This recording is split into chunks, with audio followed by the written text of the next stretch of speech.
السلام عليكم، ازيكم حبايبي؟ عاملين ايه؟ يا رب تكونوا بخير. اهلا بيكم في فيديو جديد من فيديوهات القناة.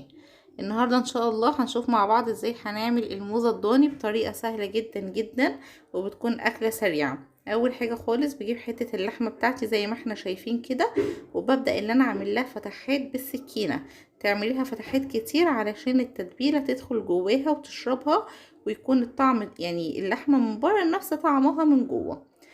بنبدأ بقى اللي احنا نجيب السكينة زي ما احنا شايفين كده، ابدأي غزغزيها كلها كلها كلها. وبعد كده هوت هبدأ اللي انا اجيب معايا معلقة كبيرة من الثوم المفروم زي ما احنا شايفين كده. ده توم انا كنت فرماه يعني قبل كده ومفرزاه. ساعة اللي هو اوان التوم بقى بجيب كمية كبيرة، وببدأ اللي انا اقشرها وافرمها، وبحط لها شوية ملح بسيط كده هوت وشوية زيت وبشيلهم في الفريزر، بحيث بقى يفضلوا معايا طول السنة. طبعا الخطوة دي بتسهل عليا حاجات كتير قوي قوي في التوم، بدل بقى ما كل اكلاية اجيب فصين توم واقعد اقشرهم واقعد افرمهم والملل دوت. لا، كل ما تعملي حاجة وتفرزيها بتسهل عليكي، سواء بقى توم سواء صلصة طماطم اي حاجة من الحاجات دي طبعا بتسهل عليكي. بعد بقى ما حطيت الثوم على اللحمه بتاعتي، هبدا اللي انا انزل عليها بالتتبيله. بتبلها ازاي؟ بشويه ملح كده من فوق الوش، وابدا اللي انا ادعك بيها كل اللحمه من الجنبين. بحط فيها ملح وبحط فيها فلفل اسمر. طبعا احنا مش هنملاها توابل علشان متغيرش طعمها، اللحمه الضاني بيحب طعمها يبان من غير اي تتبيلات. المهم اللي انا بحط ملح وفلفل اسمر، واحط كمان شويه ثوم وبصل بودر، بحطهم على بعض كده في برطمان، وببدأ اللي انا اتبل بيهم الحاجات بتاعتي دي. توابل اساسية، هتزودي بقى في التوابل بتغيري الطعم شوية. لكن بقى هتزودي في التوابل بقى بابريكا ولا كركم ولا اي حاجه هتغيري طعمها خالص، يعني ما هياش شاورما دي في الاول وفي الاخر حته لحمه ضاني. المهم ببدا اللي انا اتبلها كده زي ما احنا شايفين على الوشين. طبعا لو حطيتيها في حاجه غويطه قرون او حاجه هيكون اثر عليكي في التتبيله. المهم التتبيله دي بسيبها ليله كامله، مش اقل من يوم، يعني يوم يوم ونص كده عشان تشرب تتبيلتها زي ما قلت لكم. وكمان لو حابه تحطي عليها ميه بصل برضو بتخلي طعمها حلو قوي.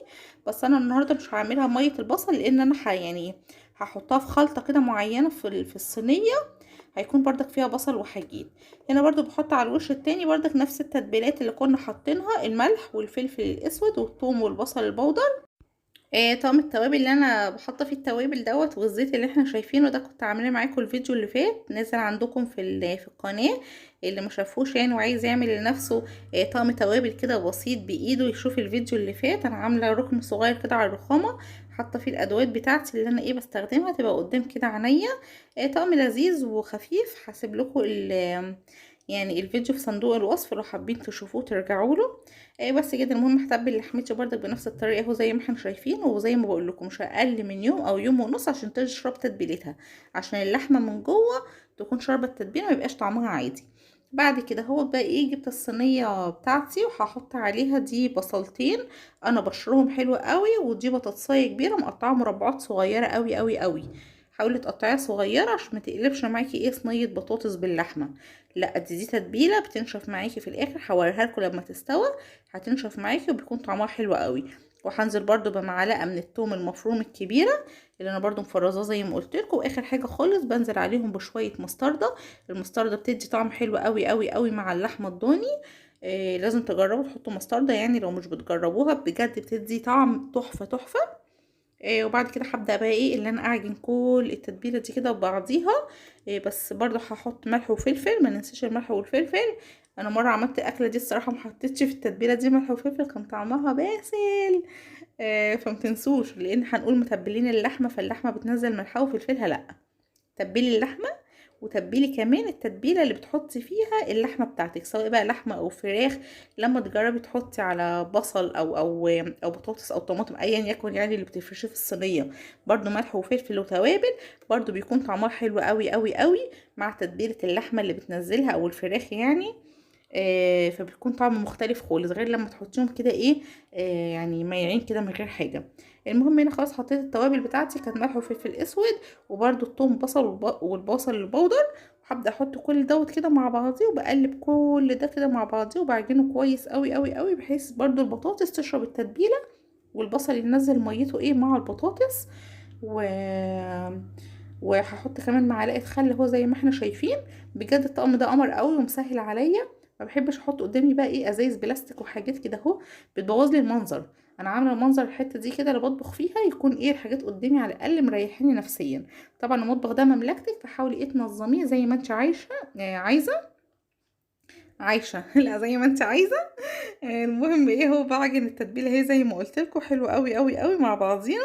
عايزاكم بقى تكتبوا لي في الكومنتات، بتحبوا ان انا انزل لكم وصفه بس يعني طبخه بس، ولا الروتين تبقى الطبخه كده في وسط الروتين؟ انا عايزه استنى رايكم عشان رايكم بيهمني قوي.